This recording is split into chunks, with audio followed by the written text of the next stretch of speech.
오늘 읽은 본문에서 중요한 이미지가 있는데요. 그것은 손입니다. 손 혹은 손바닥을 사용해서 중요한 진리를 이야기를 하기 때문에 오늘은 그 말에 주목을 하려 합니다. 어머니라는 말도 중요한 이미지 가운데 하나인데요. 우선 손에 관한 이야기를 중요하게 합니다. 손을 보면요, 일하는 현장에서 노동일 하는 분들의 손도 있고, 또 무거운 것을 들지 않는 피아니스트의 손도 있습니다. 손을 딱 보면은 그 사람의 직업이 무엇인지 금방 알 수 있습니다. 손 모양이 다르죠? 일꾼의 손은 굳은 살이 있지만 피아니스트의 손에는 굳은 살이 없습니다. 그런데 피아니스트가 이렇게 딱 잡으면 힘이 느껴집니다. 또 다른 종류의 근육이 아주 다른 방식으로 발달되어 있는 것을 봅니다. 성경에서 손을 이야기를 하는데요. 지금 여기 16절에 내가 너를 내 손바닥에 새겼다. 하나님의 손에 관한 이야기를 합니다. 그리고 22절에 내가 열방을 향하여 나의 손을 들고 민족들을 향하여 나의 기호를 세울 것이라.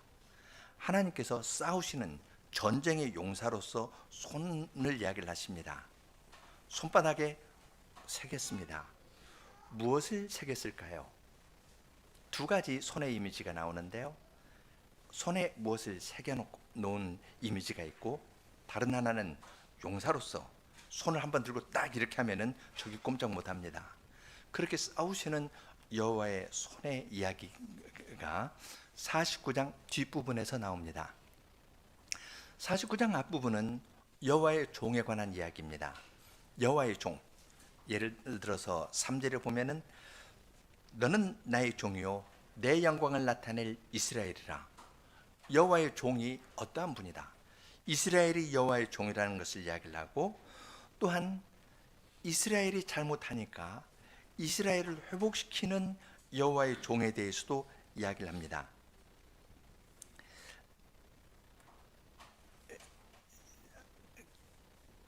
그 6절에 보면은 내가 나의 종이 되어 야곱의 지파를 일으키며 이스라엘의 보존된 자를 돌아오게 할 것은 경한 일이라. 이스라엘이 여호와의 종이라고 이야기를 했고, 6절에서는 바벨론 포로로 끌려간 이스라엘을 돌아오게 하는 종이 있습니다. 그러니까 종이라는 말이 이중적으로 사용됐습니다. 하나는 이스라엘이고요, 또 다른 하나는 하나님의 말씀을 불순종하는 이스라엘을 돌아오게 하는 이스라엘의 종이 있습니다. 참 이스라엘 사람답게 이스라엘이 민족으로서 여호와의 종으로 사명을 못했는데요, 그들을 돌아오게 하는 여호와의 종이 있습니다. 그 여호와의 종에 관한 이야기가 지금 49장에 나오는데, 이제 50장에도 똑같은 여호와의 종에 관한 이야기가 있고요, 53장에서도 여호와의 종, 우리를 위해서, 우리는 양과 같이 그릇 행하여 각기 제 길로 갔지만 털강자 앞에서 잠잠하면서 죽기까지 순종하신 여호와의 종 메시아에 관한 이야기가 나옵니다. 메시아는 여호와의 이스라엘 백성을 죄악된 데에서 돌이키게 하는 그러한 능력을 가지신 분이십니다. 그래서 이스라엘이 종으로 자기의 일을 잘 감당케 하였습니다. 여러분 같으면 이러한 예수님에 관한 여호와의 종의 노래를 들었을 때 어떻게 하시겠습니까? 야, 좋다 하면서 박수를 치면서 그 노래를 따라 부르시겠습니까?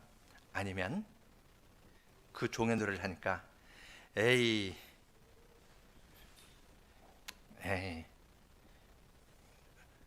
먼 나라 이야기야, 그렇게 하시겠습니까? 이스라엘 백성은 어떻게 했을까요?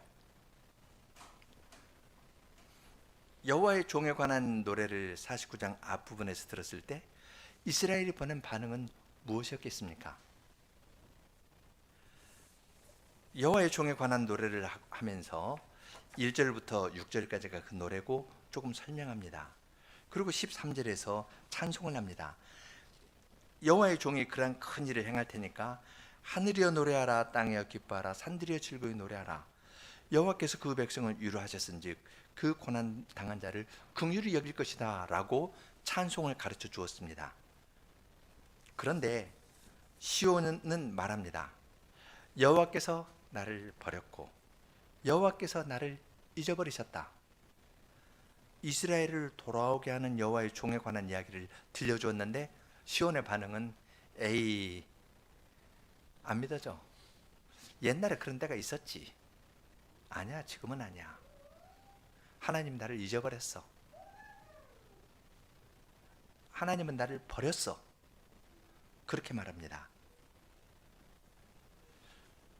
그러한 자에게 그 노래를, 메시아에 관한 노래를 가르쳐 줬는데요, 그것을 거부하는 사람을 있다면 여러분은 어떻게 하시겠습니까? 아주 좋은 노래를 불렀는데요, 박수를 치는 대신에 에이, 나를 버린 사람의 노래야, 나를 기억하지 않는 사람의 노래야 한다면 여러분은 어떤 반응을 보이겠습니까? 그때 등장하는 것이 손약입니다. 15절에 여인이 어찌 그 젖먹는 아이를 잊겠으며 자기 태에서 난 아들을 긍휼히 여기지 아니하겠느냐. 그들은 혹시 잊을지라도 나는 너를 잊지 아니할 것이라. 내가 너를 내 손바닥에 새겼고 너의 성벽이 항상 내 앞에 있나니. 하나님께서 시온을 손바닥에 새겨두었다고 이야기를 합니다. 젖먹이 아이를 잊어버리는 어머니가 있을까요? 어디 나갔다가도 아이를 잠깐 맡겨놓고 나갔어도 한 서너 시간 되면은 어머니 젖이 이렇게 불어오릅니다. 아이에게 젖줘야 되거든요. 온몸으로 조금 떨어져 있어도 그 어머니의 마음은 아이에게 향합니다. 젖먹이는 어머니가 아이를 잊어버리는 법은 없습니다. 설사 젖먹는 어머니가 아이를 잊어버리는 일이 있다 하더라도 나는 너를 잊지 않겠다. 왜냐하면 너는 내 손바닥에 새겨졌기 때문이다. 그렇게 이야기합니다. 종의 노래를 가르쳐 주었을 때 이스라엘 백성들은 환영하지 않았습니다. 에이, 하나님 나 잊어버렸어. 기억지 않아. 나 버렸어. 저 노래 나하고 상관없어. 내 현실을 봐. 아니야. 그렇게 하는 자에게 하나님께서는 손을 펴서 보이십니다. 내 손바닥에 내가 새겨져 있다.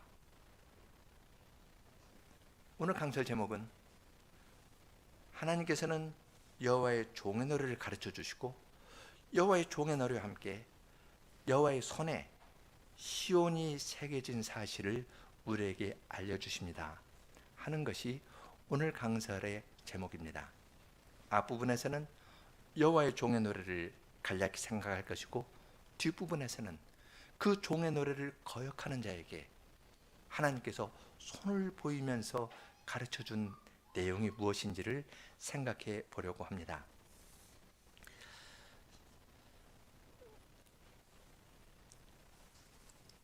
제 사역으로 1, 2, 3절을 읽어보겠습니다. 섬들아 나를 들어라. 먼 곳에 있는 백성들아 귀를 기울여라. 여호와께서 나를 모태에서부터 부르시고 내 어머니의 뱃속에서부터 내 이름을 불러주셨다. 내 입을 날카로운 칼처럼 만드셨고 나를 그분의 손 그늘에 숨기셨다. 나를 날카로운 화살로 만들어 그분의 전통에 감추셨다. 그분이 나에게 말씀하셨다. 너는 나의 종이라. 이스라엘아, 너에게서 나의 영광이 빛날 것이다. 나는 기본적으로 예언자이고요, 또 동시에 이스라엘입니다. 하나님께서 예언자도 모태에서부터 부르셨죠. 예레미야도 그랬고 세례자 요한도 그렇고 사도 바울도 그랬죠. 그러신 여호와, 그러나 동시에 그분은 이스라엘을 처음부터 이름을 부르시고 어머니처럼 뱃속에서부터 이스라엘을 잉태해서 이스라엘을 이 땅에 보내신 분이십니다. 그분이 태어나게 하셨을 뿐만 아니라 이스라엘을 잘 양육하여서 날카로운 칼처럼 만들어서 손 그늘에 딱 숨었습니다. 휘두르면은 어떤 효과를 낼 겁니다. 아주 날카로운 화살로 만들어서 그분의 화살통에 숨기셨습니다. 원해서 쏘면은 원하는 데 백발백중할 겁니다.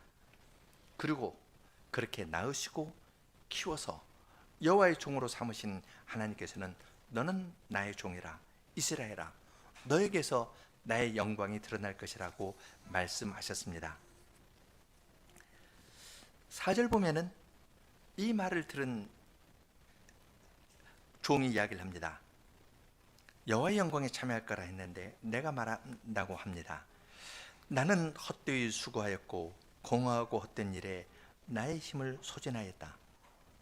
그러나 나에 대한 판단은 여호와께 있고 나에 대한 보상도 나의 하나님께 있다고 이야기합니다. 나는 이중적이라 했죠. 예언자이기도 하고 이스라엘 백성이기도 합니다. 예언자로 보면은 예언자가 마광한 화살처럼 하나님께서 만들고 날쌘 검처럼 하나님의 말씀을 주셔서 말씀을 전하겠습니다. 그런데 예언자의 관점에서 그렇게 날선 검처럼, 예리한 검처럼, 그리고 날카로운 화살처럼 하나님께서 만들어서 말씀을 전했는데 효과가 없습니다. 효과가 없으니까 나는 헛되이 수고하였고 공허하고 헛된 일에 나의 힘을 소진하였다. 예언자로서 그 일을 하기 위해서 모든 것을 희생하고 살았는데 결과는 없다는 겁니다. 공허하다. 땅이 혼돈하고 공허하다 할 때 그 공허입니다. 창조 이전의 혼돈의 상태로 돌아간 것 같습니다. 헛됩니다. 헛되고 헛되며 헛되고 헛되니 모든 것이 헛되도다 하는 말처럼 모든 것이 다 없어져 버렸습니다. 예언자로서 복음을 전하기 위해서 혼인도 하지 않고 가정생활에 많은 걸 희생하면서도 했지만 결과는 없습니다. 내가 노력한 것은 헛것을 위해서 노력한 것과 같습니다. 우상을 섬기면 헛되게 된다 했는데 나의 노력이 헛된 것처럼 보입니다. 아주 어려운 순간입니다. 그런데 그러한 순간에도 예언자는 하나님께 이야기합니다. 나에 대한 판단은 하나님께 있고 나에 대한 보상도 나의 하나님께 있다. 사람들은 조롱합니다. 봐라, 우상을 숭배하면 헛된다 했는데 너의 삶이 헛된 거 아니냐? 뭔 차이가 있냐? 이렇게 말합니다. 위기의 순간인데 그 위기의 순간에 그는 나에 대한 판단은 내가 내리지도 않고 다른 사람이 내리지도 않고 하나님에게 있는 것이다. 그렇게 이야기를 합니다. 이스라엘 역사를 놓고 보자면 어떠한 시대에 다윗이나 솔로몬이나 이러한 때에는 하나님의 말씀을 들어서 이스라엘이 어떤 하나님 나라의 영광을 잘 드러낸 때가 있었죠. 그러나 전체로 놓고 보자면 바벨론 포로로 끝납니다. 헛되게 끝난 것과 같습니다. 헛되다. 이스라엘 너희의 사명이 이루어진 것이 뭐가 있냐? 그렇게 물어볼 수도 있습니다.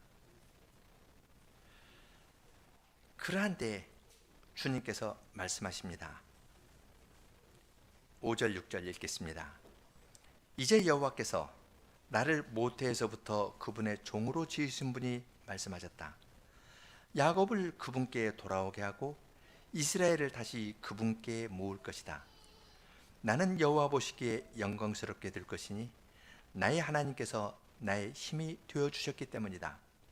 그분이 말씀하시되 내가 나의 종이 되어서 야곱 지파들을 돌이키게 하고 이스라엘의 보존된 자들을 돌아오게 하는 것은 오히려 작은 일이라. 내가 너로 열방의 빛으로 삼아 나의 구원을 땅끝까지 이르게 할 것이다. 여호와께서 지목하시는 것은 두 가지입니다. 하나는 기원이고 하나는 종말입니다. 하나님께서 예언자에게 내가 아무것도 하기 전에 모태에서부터 내가 너를 지었다.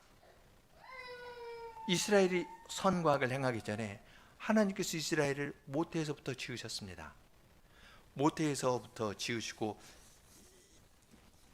그 1절 보면은 내 어머니의 뱃속에서부터 이름을 불러주셨다 했잖아요. 요즘 어머니들이 그 아이를 잉태하면 태명이라 하지 않습니까? 뱃속에 있는 아이에게도 이름 지어줘 가지고 부르거든요. 그러한 사랑을 하나님께서 우리에게 지어주신 겁니다. 하나님께서 내가 선이나 악 아무것도 행하기 전에 어머니 뱃속에 있을 때부터 너를 이름으로 지어주었다. 이름을 불러주었다. 그렇게 이야기를 했습니다. 그렇게 시작하셨기 때문에 결코 실패하지 않을 것이다. 이스라엘은 현재 어려운 상태를 보고 이야기합니다. 하나님께서는 두 가지를 지목합니다. 하나는 너를 부르신 분은 나 여호와다.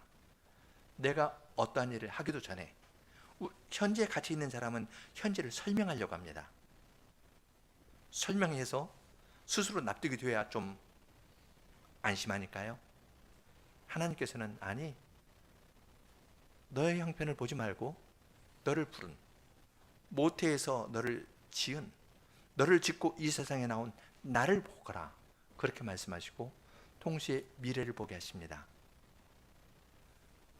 이스라엘이 바빌론 포로에서 돌아오는 것은 오히려 작은 일이고 내가 너를 열방의 빛으로 삼아 나의 구원을 땅끝까지 이르게 하는데 사용하겠다고 말씀하십니다. 여기에서도 주님께서 이스라엘을 내가 너를 바꾸어 가지고 너를 굉장히 아름다운 사람으로 만들어서 열방의 빛으로 삼겠다, 이런 식으로 설명하지 않습니다. 있는 그대로 압박받고 핍박받고, 그 다음 7절 보면은 영혼의 멸시를 받고 이방의 미움을 받고 통치자의 종이 되어 있는데 그러한 너를 내가 그대로 사용하여서 나의 구원을 땅끝까지 전파하는 데 사용하겠다고 말씀하십니다. 아주 다른 방식으로 주님께서 이스라엘 백성에게 말씀하시는 것을 볼 수 있습니다. 여호와의 종에 관해서 이야기를 하고 7절에서 요약하면서 넘어갑니다. 7절 다시 보겠습니다. 이스라엘의 구속자, 그의 거룩한 자이신 여호와께서 영원히 멸시를 받는 자, 이방의 미움을 받는 자, 통치자의 종이 된 자에게 이렇게 말씀하신다. 임금들이 보면 일어서고 통치자들은 엎드릴 것이다. 이는 신실하신 여호와, 너를 택하신 이스라엘의 거룩한 자 때문이다. 이스라엘 백성은 그의 영혼의 멸시를 받았습니다. 주위 사람들의 조롱과 멸시가 그의 영혼에 차고 넘쳤습니다. 스스로 설 수도 없게 됐습니다. 이방 사람들이 미워합니다. 다른 통치자가 무엇을 시키면 그대로 해야 됩니다. 종입니다. 스스로를 봐도 다른 관계에서 봐도 아무 소망이 없는 자입니다. 그렇지만 그를 보면은 임금들이 보면 일어서고 통치자들이 그 앞에 엎드릴 거라고 이야기합니다. 멸시받고 천대받던 그 사람 보고 세상의 통치자가 엎드린다고 이야기합니다. 왜 그러냐면 이 사람이 바뀌었기 때문이라고 말하는 것이 아니라 신실하신 여호와, 너를 택하신 여호와 때문에 그러한 일이 일어날 것이라고 이야기합니다. 그리고 주님께서 계속 조금 더 소망스러운 말씀을 그에게 더 자세히 들려주십니다. 은혜의 때에 내가 너에게 응답하였고 구원의 날에 내가 너를 도와주었다. 내가 너를 보호할 것이고 너를 백성의 언약으로 삼을 것이다. 다시는 이는 땅을 다시 일으키고 황폐해진 기업을 다시 나누기 위함이다. 주님께서 구원해 주시고 백성의 언약으로 삼아서 언약을 다시 회복시켜 주시는 겁니다. 그래서 가나안 땅을 지금 다시 일으키고 가나안 땅이 황폐케 되었는데 그 기업을 다시 여호수아 때 분할한 것처럼 그 기업을 나눠주겠다고 이야기를 합니다. 갇힌 자에게 나오라 하고 어둠에 있는 자에게 나타나라. 포로로 잡혀 있으면 감옥에 갇힌 것과 같거든요. 어둠에 있기 때문에 이 사람은 아무런 존재감이 없습니다. 있는 듯 없는 듯. 어두운 가운데 숨겨서 자기를 숨기고 살아가는 사람입니다. 포로로 끌려간, 자식을 잃고 포로로 끌려간 이스라엘의 형편을 이러한 말로 표현하는 겁니다. 너 숨어 있는데 나와라. 그렇게 이야기한다는 겁니다. 포로로 끌려간 자들을 나오라 하면서 그들이 가면서 불을 뜯을 것이고 모든 민둥산에도 그들을 위한 초장이 있을 것이라고 이야기합니다. 오는 길에 민둥산을 지나거든요. 거기 지날 때는 먹을 것이 없을 텐데, 아니, 그 민둥산에도 너를 위한 초장이 있을 것이다. 주님께서 가는 길 곳곳에 필요한 것들을 주신다 이야기합니다. 그래서 그들은 배고프지도 목마르지도 않을 것입니다. 뜨거운 바람도 태양도 그들을 해하지 못할 것입니다. 출애굽 때 구름 기둥과 불 기둥으로 또한 반석에서 나오는 물로 자기 백성을 인도하신 것처럼 주님께서 너희를 인도해 주시겠다고 약속하십니다. 그 이유는 이는 그들을 긍휼히 여기시는 분이 그들을 인도하고 물이 솟는 샘으로 이끄시기 때문이라 했는데, 긍휼히 여긴다는 말에 밑줄을 하나 그어 놓으십시오.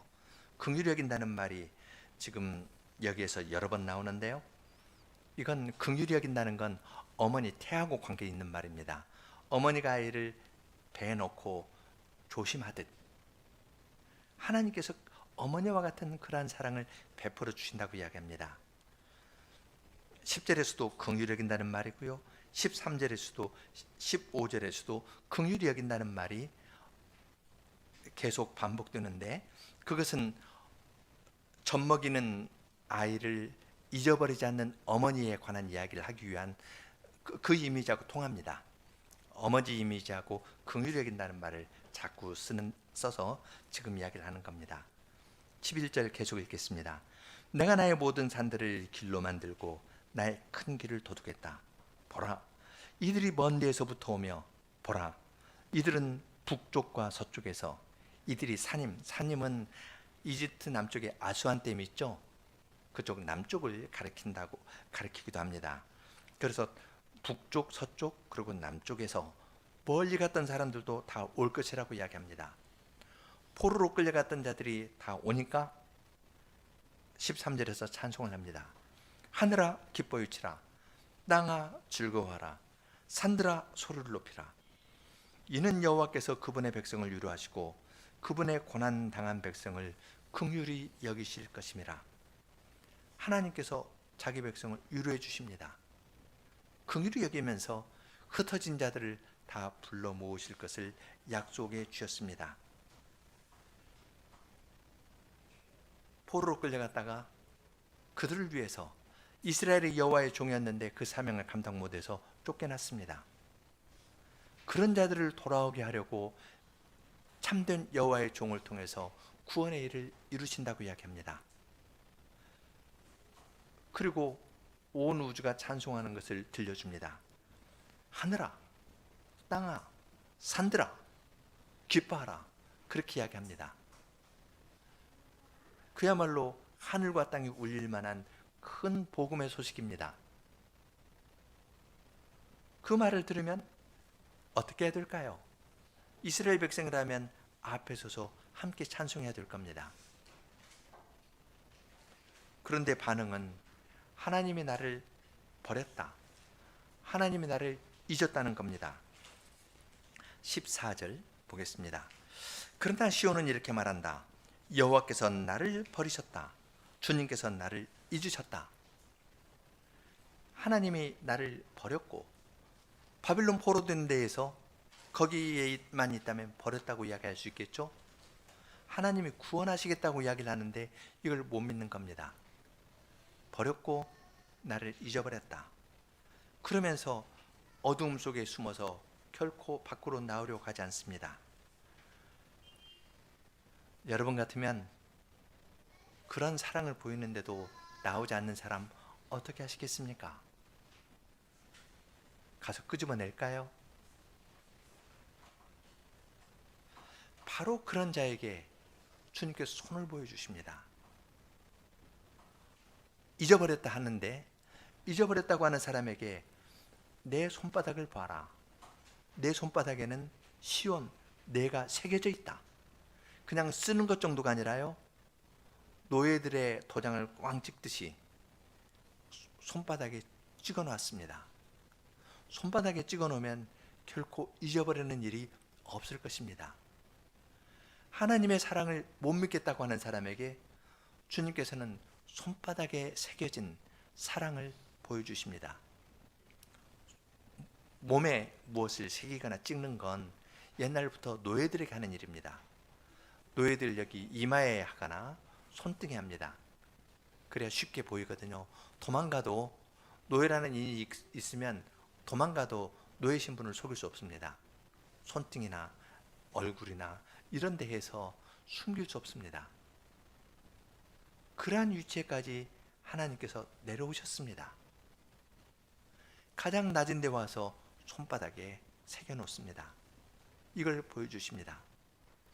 그 말을 하면서 잊지 않았다는 것을 말씀하시려고 손바닥을 보여주실 때 동시에 그들이 잘 아는 이야기를 합니다. 어머니가 젖먹이 아이를 잊겠느냐? 자기 태에서 나온 아이를 긍휼히 여기지 않을 수 있겠느냐? 혹시 이들이 잊는다 해도 나는 너를 잊지 않겠다 이야기를 합니다. 14절, 15절은 1절하고 1, 2절하고 통합니다. 1, 2절 보면은 특히 1절, 모태에서부터 나를 불렀고 어머니 뱃속에서부터 내 이름을 불러주셨다 했는데요, 여기 1절 마지막에 있는 내 이름을 불러주셨다는 말은 다른리 번역하면은 내 이름을 기억했다는 말입니다. 이 기억했다는 말이 기억하니까 부르기도 하죠. 그래서 불렀다, 기억했다, 같은 단어를 가지고 일부러 그런 말을, 처음부터 하나님께서 내가 너를 기억한다, 어머니 뱃속에 너 이름 내가 부르고 기억한다, 잊지 않는다, 그렇게 이야기를 합니다. 지금 여기서 잊지 않냐는 건 여호와의 종으로서의 이스라엘을 하나님은 잊으신 적이 없다는 겁니다. 1절에서도 모태에서부터 너를 불렀고 어머니의 뱃속에서부터 나의 이름을 기억해 주신 여호와를 이야기를 하면서 내가 너를 낳았기 때문에 너를 잊는 일은 없다, 결코 잊어버리지 않겠다고 이야기를 합니다. 그걸 놓고 또 이야기할 겁니다. 하나님은 어머니가 아니시잖아요. 어떻게 할 수 있어요? 속으로 그런 의문이 생길지 모릅니다. 그러한 사람에게 주님께서는 얼굴빛을 바꾸면서 책망하지 않고 손바닥을 보여주십니다. 자, 나의 손바닥을 봐라. 여기에 내가 너를 새겨두었다. 그렇게 말씀하십니다. 너의 성벽이 항상 내 앞에 있다. 너를 이야기하는 건 시온이죠. 시온은 내가 잊어버린 적이 없고 내 손바닥에 항상 새겨서 나는 이것을 보고 너의 시온의 완성을 위해서 이 역사를 운행한다고 말씀하십니다. 성하면은 두 가지가 중요합니다. 성벽이 있고요, 사람이 중요합니다. 17절부터 이야기하는 것은 사람과 건물에 관한 이야기입니다. 너의 아들들이 속히 돌아오고 시온성을 파괴하거나 폐허로 만든 자들은 너에게서 물러갈 것이다. 너의 눈을 들어 사방을 보아라. 그들이 모두 모여서 너에게 나온다. 나 여호와가 나의 삶을 두고 맹세한다. 너는 그들을 모두 폐물처럼 입고 신부처럼 그들을 허리에 맬 것이다. 신부가 아름답게 장식하는 것처럼요, 열방의 것들로 다 장식한다고 이야기합니다. 참으로 너의 폐허된 곳과 너의 버려진 곳과 너의 황폐한 땅이 이제 정착하는 사람들로 비좁아질 것이다. 너를 삼킨 자들은 멀리 떠날 것이다. 잃었던 너의 아들들이 너의 귀에 다시 말할 것이다. 이곳이 나에게 좁으니 제가 살 수 있도록 넓혀주십시오. 너는 내 마음으로 말할 것이다. 누가 나에게 이들을 낳아주었는가? 나는 자녀를 잃었고 더 낳을 수 없었고 포로로 끌려가 버림을 당하였었다. 그런데 누가 이들을 양육하였는가?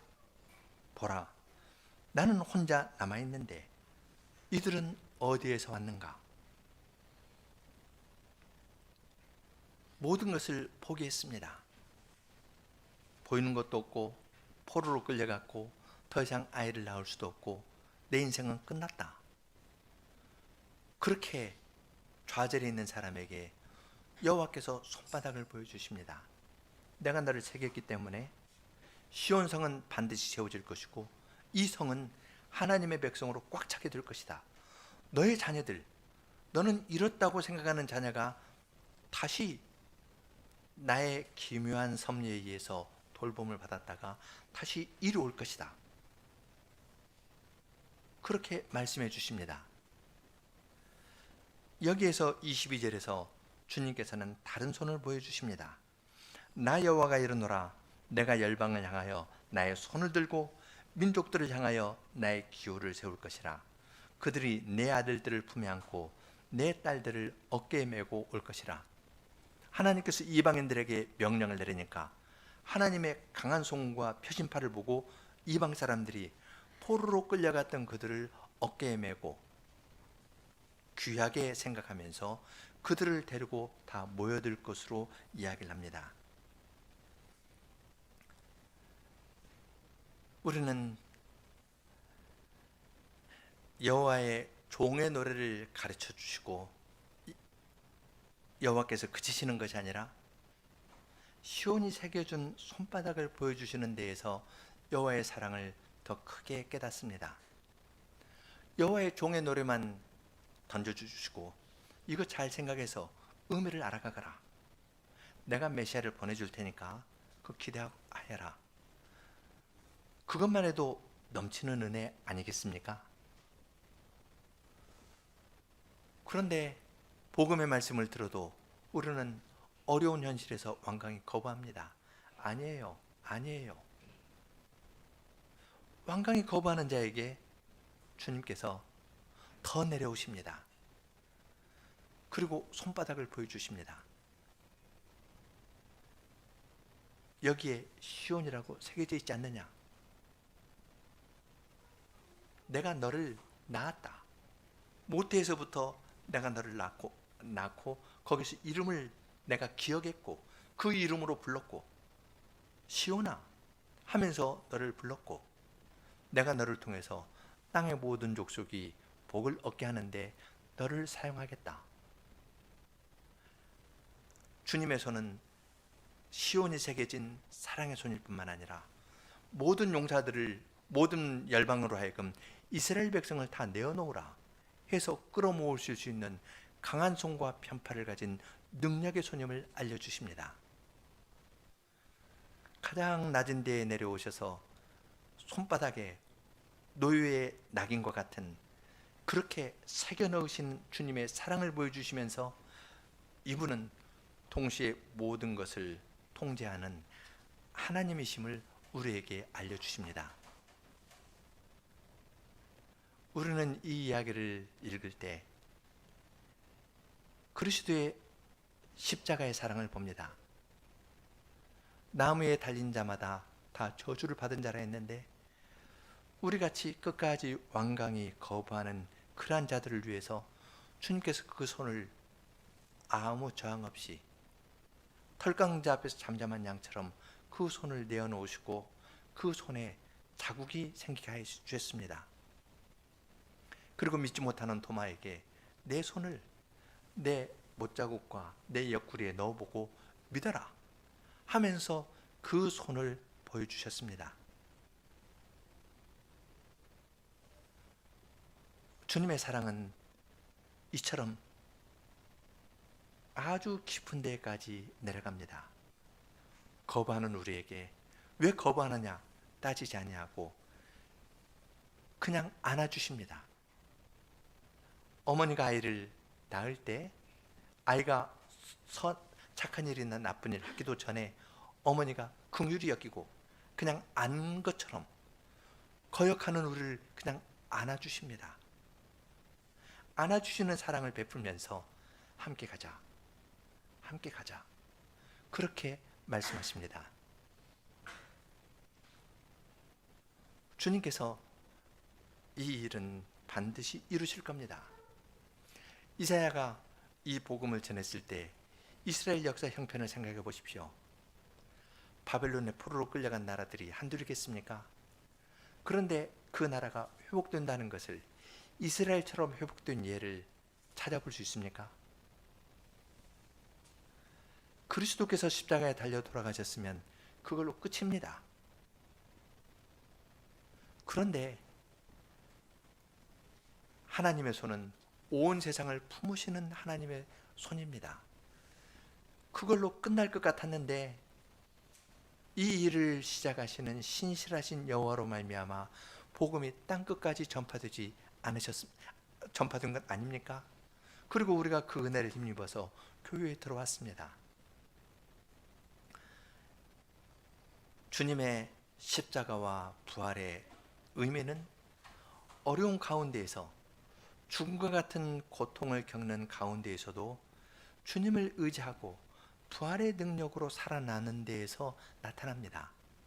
십자가와 부활은 이론이 아니라 죽음과 같은 고통이지만 우리를 부르신, 태어날 때부터 뱃속에서부터 우리를 부르시고 복음을 전할 자로 부르신 주님의 부름 때문에 우리는 죽음과 같은 고통도 이겨내면서 그리스도의 부활의 능력을 어려운 현장에서 맛보면서 이 복음을 증언하는 것입니다. 이스라엘은 실패했습니다. 그렇지만 참된 여호와의 종, 그분은 참 이스라엘로서 그 일을 이루셨습니다. 그리고 거기에서 이루신 은혜를 우리들에게 입혀주시면서 우리들에게도 똑같은 은혜를 베풀어 주십니다. 복음을 들려줄 뿐만 아니라 주님의 상한 손바닥을 보이면서 품으시면서 함께 가자, 그렇게 말씀하시는 것입니다. 함께 여호와의 종 1절 2절 간주하고 6절 7절 부르겠습니다.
막지 않았네. 슬픔의 사람.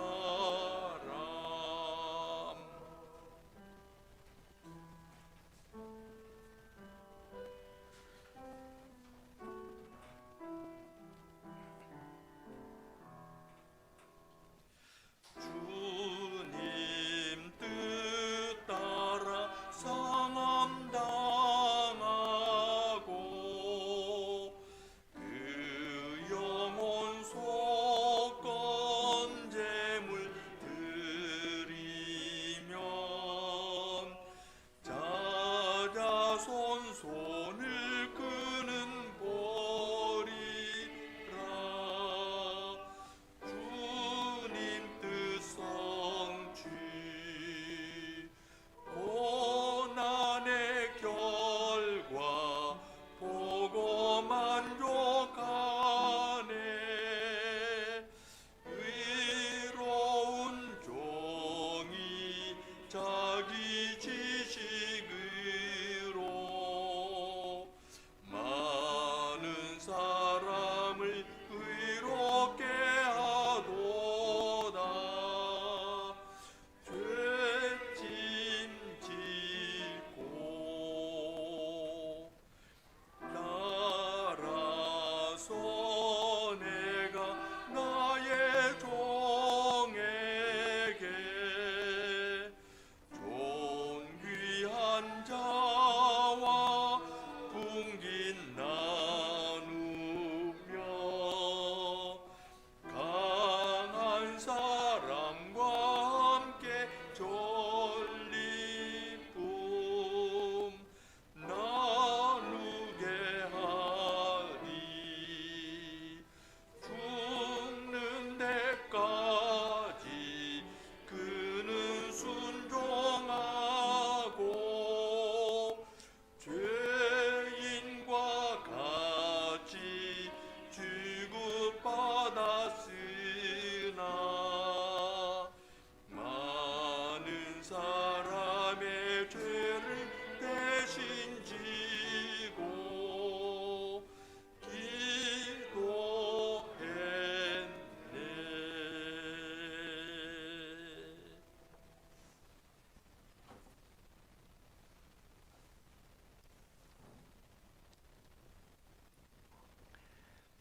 하늘에 계신 사랑과 지혜의 하나님 아버지, 주님께서는 참으로 사랑이 많으셔서 주님의 말씀을 듣고도 믿지 못하고 뒤로 물러서고 자기 있는 자리에서 하나도 나오지 않으려는 저희들에게 주님의 손바닥에 있는 상처를 보여주시면서 주님은 주님의 백성을 결코 잊지 않으셨다는 사실을 알려주시면서 부르신 주님을 바라보라 하시고, 그러한 제의를 있는 그대로 사용하여서 주님의 영광을 드러내고 세상을 향한 빛으로 삼으시려는 주님의 뜻은 반드시 이루어질 것이라는 것을 저희들에게 확신시켜 주십니다.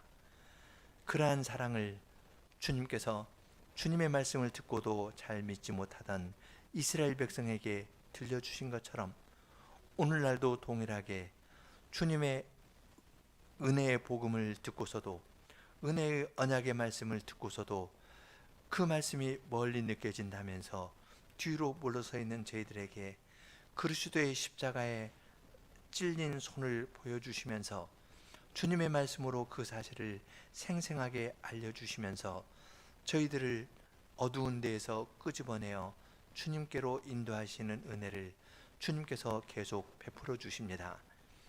시온을 회복하고 건설하는 주님의 일은 반드시 이루어질 것이므로 저희들이 뒤로 물러서지 아니하고 그 안에 들어와서 주님의 선한 인도를 받는 것이 저희의 마땅한 도리이겠사오니, 저희들로 하여금 이러한 주님의 사랑과 지혜의 말씀을 순한 마음으로 받게 하여 주시고, 얼마나 나에게 인내하면서 주님의 사랑을 보여주시는가를 알고 저희도 이러한 데에서 주님의 사랑과 인내와 지혜와 능력을 배워서 다른 사람에게 동일한 사랑과 인내와 지혜와 능력을 보이면서 살아가는 사람들이 다 되도록 저희에게 은혜를 더하여 주시옵소서.